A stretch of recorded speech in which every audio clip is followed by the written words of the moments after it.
Friday, June 18th, and this is now on H&N. That's another way that we would drop all restrictions. So the governor is suggesting the state could drop all COVID restrictions before reaching a 70% vaccination rate.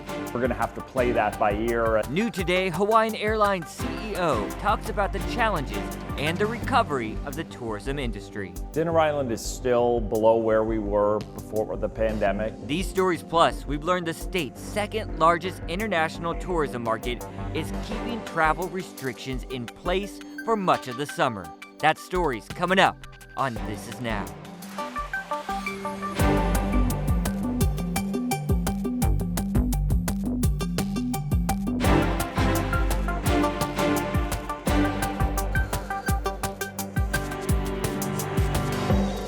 Happy Aloha Friday, everyone. Thanks for watching This Is Now. Ashley's on assignment.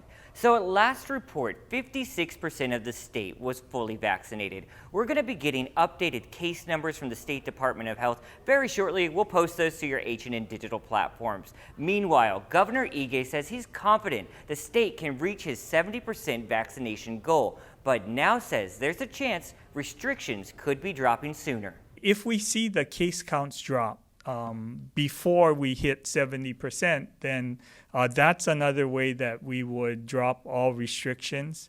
You know, it is about the virus activity, how much virus is circulating in our community, and what the healthcare capacity of our community is. That would determine when the restrictions get released. So previously, Ige said all COVID restrictions in Hawaii would essentially end when the state reaches the 70% mark. And he felt the state would hit that benchmark by the end of the summer. However, he has admitted that the vaccine demand has dropped again. He said the state is currently preparing for the 60% vaccination milestone. When that happens, trans-Pacific travelers who have been vaccinated in other states will be able to skip pre-travel testing and quarantine requirements. But as you know, we exceed 61% of our community who has gotten at least one dose. And the healthcare system has been terrific at converting those who get the first shot to be completely vaccinated. And I do know that we are above 90% in converting those who get one dose to get both doses. So I'm pretty confident that we'll exceed 60%. I don't know if it'll happen in 8 days. We have seen a fall off in the number of individuals who get vaccinated. We've made every effort to get every healthcare provider in every community to have vaccine available so that they can deliver it. And so certainly I would just encourage everyone to get vaccinated. New today, Canada says border restrictions on non-essential travel with the United States will be extended until July 21st. Canada is Hawaii's second largest international tourism market following Japan.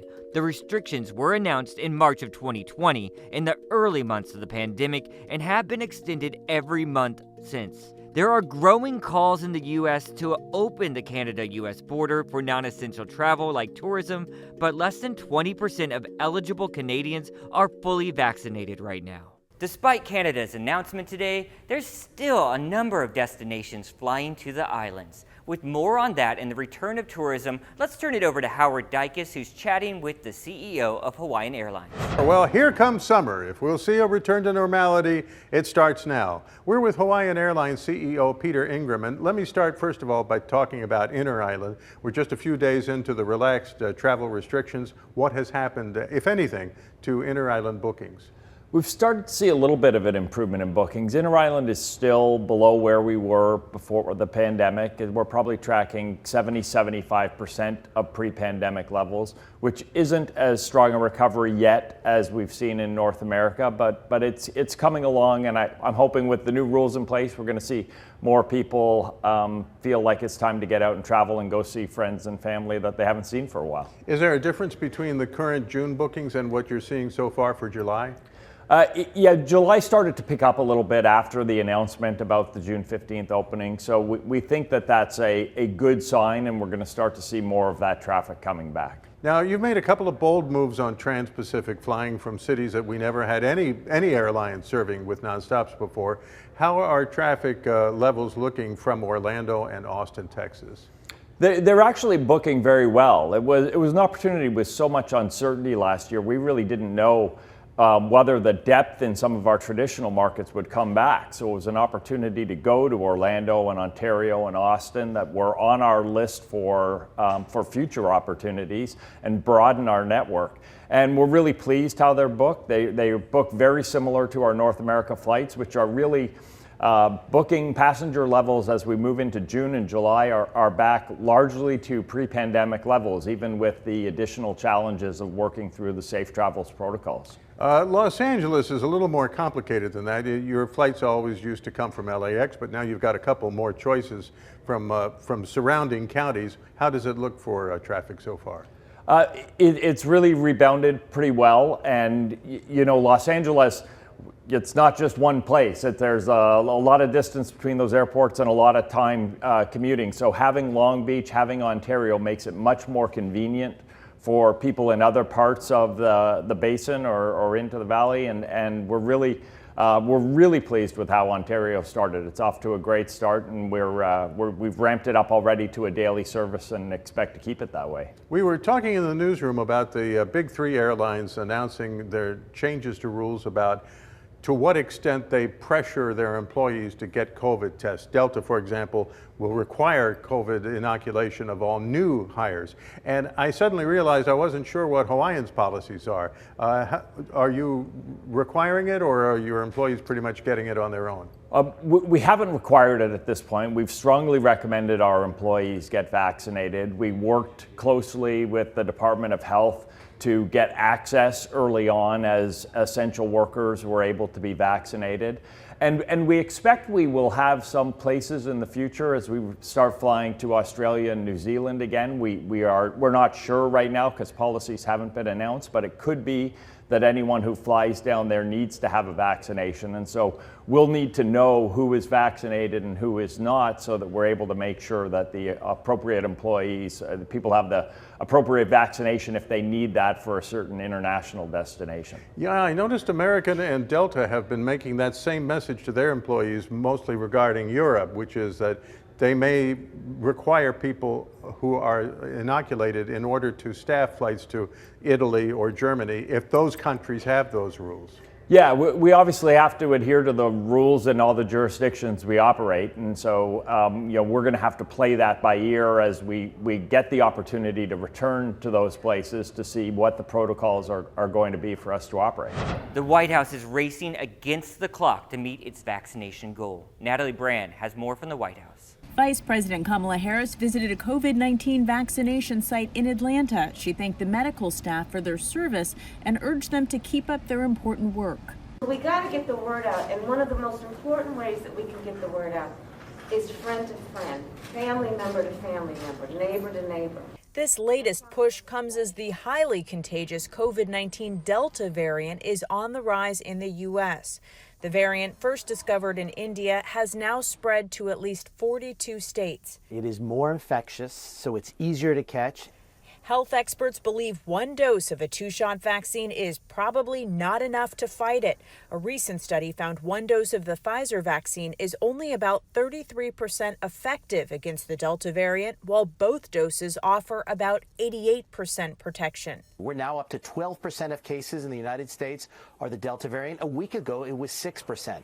The Biden administration is also investing in new efforts to treat the virus, announcing more than $3 billion will go towards developing and manufacturing antiviral pills. The pills aim to block the virus from replicating, are most effective when taken at the start of symptoms, and early treatment can mitigate severity.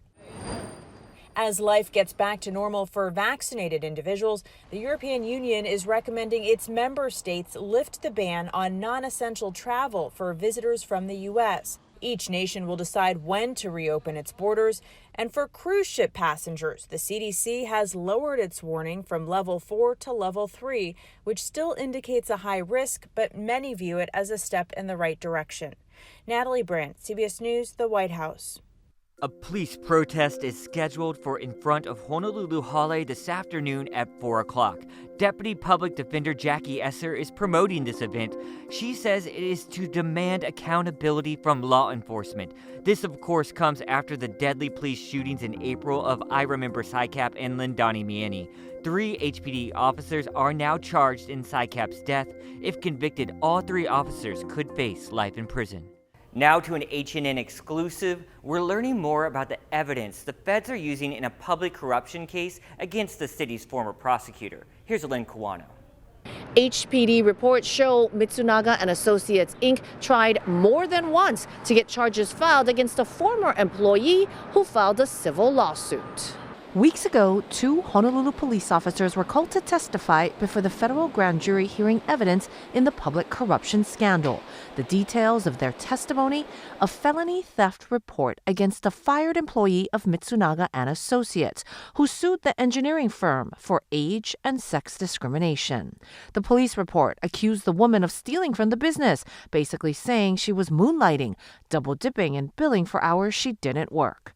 The firm claimed she stole $21,000 in hours, but the police couldn't proceed with a criminal investigation because, despite multiple attempts to contact the company representatives, the police officer writes, "No one has called me back to set up an appointment or to provide any information concerning this case." Yet, somehow, the case moved forward without police. It went to the prosecutor's office. Records show Sherry Tanaka, the attorney for Mitsunaga and Associates, wrote 3 letters to Keith Kanashiro's office in 2013, one in January, February, and then July. Tanaka makes the same criminal claim against the former employee. This time, Kanashiro's office pressed forward, with Tanaka providing records. Did not cooperate with the Honolulu Police Department, but instead chose to only cooperate with the prosecutor's office. That is extremely suspicious. The reason why we have a separation of powers is so that this type of corruption cannot be alleged and cannot be brought. Mitsunaga and Associates workers contributed tens of thousands of dollars to Kanashiro's campaigns, and the feds are investigating if the felony theft prosecution of the woman was Kanashiro's way of returning the favor. It ticks all the boxes on its face that this is absolutely a private company using the city prosecutor's office for a personal vendetta. When the prosecutor's office does its own investigation and then charges, now we're mixing the roles, which is how corruption starts. We did reach out to the attorney for Mitsunaga and Associates, Sherry Tanaka. We have not yet heard back. I'm Lynn Kawano, Hawaii News Now. To severe weather now, a tropical storm is expected to form in the Gulf of Mexico today, putting 7 million Americans under warnings for heavy wind and rain. After it forms and gains the official name of Claudette, the storm is expected to hit Louisiana tonight. Louisiana was hit hard by heavy rain and flooding last month and is currently under a state of emergency. The storm is forecasted to hit Alabama, Mississippi, Georgia, and Florida as well through the weekend. With more on our weather here at home, let's turn it over to Guy Hoggy. How's it on this Aloha Friday? This upper level disturbance could trigger some spotty downpours for Kauai and maybe to Oahu as well. Not a guarantee, but don't be surprised if a spotty downpour does hit you, although it will be likely brief. In the Kona side of the Big Island, they'll likely get some afternoon showers, maybe some thunderstorms. Trade winds in control from Maui all the way to Kauai. Of course, lighter winds over in Kona, and that's why it's going to be hot and sticky there. We're going to see a nice day today. Aside from the threat of possible heavy rainfall for Kauai and Oahu, we'll also expect lots of sunshine for leeward sides, some spotty windward showers, and because of all the sunshine, the UV index is extreme at 12. Now, the surf's going to be picking up over the next couple of days on the south shore. We already see some head-high waves getting bigger throughout the day and bigger still on Sunday when a high surf advisory could be posted. And with those light trade winds, conditions will be good for the rising south swells. So we've got a nice long run of really nice weather. Father's Day should be nice, and don't forget, on Father's Day Sunday, that's actually the official start of summer. That's the first day of summer, and it's going to be like the last couple of days, although we're expecting fewer showers. And we're not expecting a whole lot of rain over the next several days, although with all the sunshine, temperatures will be pretty hot. Keep it here on Hawaii News Now. We'll have all your severe weather updates.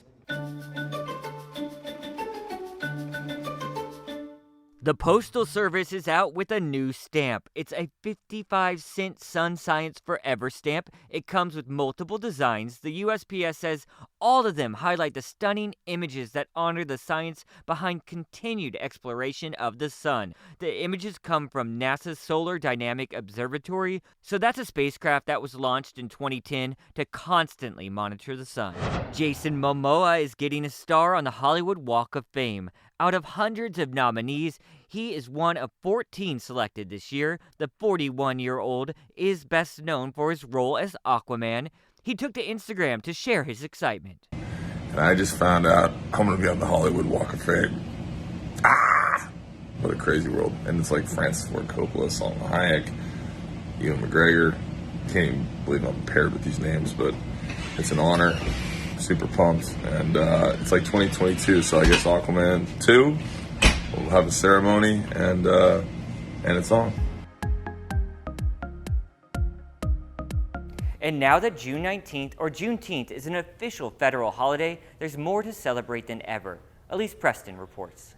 Athenia Rodney is the powerhouse behind Brooklyn's Juneteenth celebration, part of which will take place here at Bedford-Stuyvesant's Restoration Plaza. We have the American Independence Day, which is the 4th of July, and then there's Juneteenth, which is Black Independence Day. And my point is that they have equal importance in the world. Rodney has been organizing the event for 12 years. She says since the death of George Floyd last year, the holiday has taken on new meaning. Juneteenth became a symbol for Black solidarity, for people coming together, for people understanding that we were not and still are not a part of the fabric of the United States. Historically, Juneteenth marks the day in 1865 when Union General Gordon Granger arrived in Galveston, Texas, to inform the slaves they'd been freed. That announcement came more than 2.5 years after the Emancipation Proclamation. But in areas of the South, the news was just arriving. And that becomes a holiday for African Americans in that part of the country. Historian Brian Purnell curated an exhibit at the Center for Brooklyn History to coincide with Juneteenth.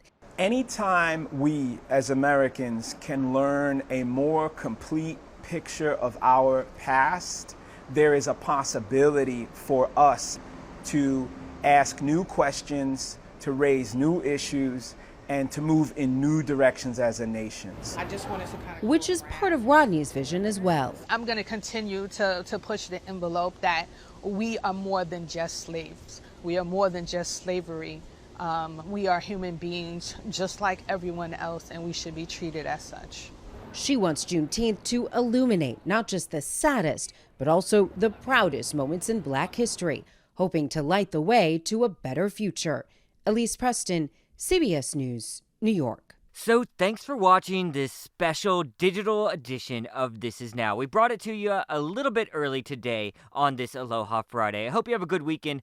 Don't forget, myself and Ashley will be back on Monday for This Is Now. We'll be on KHNL as well then.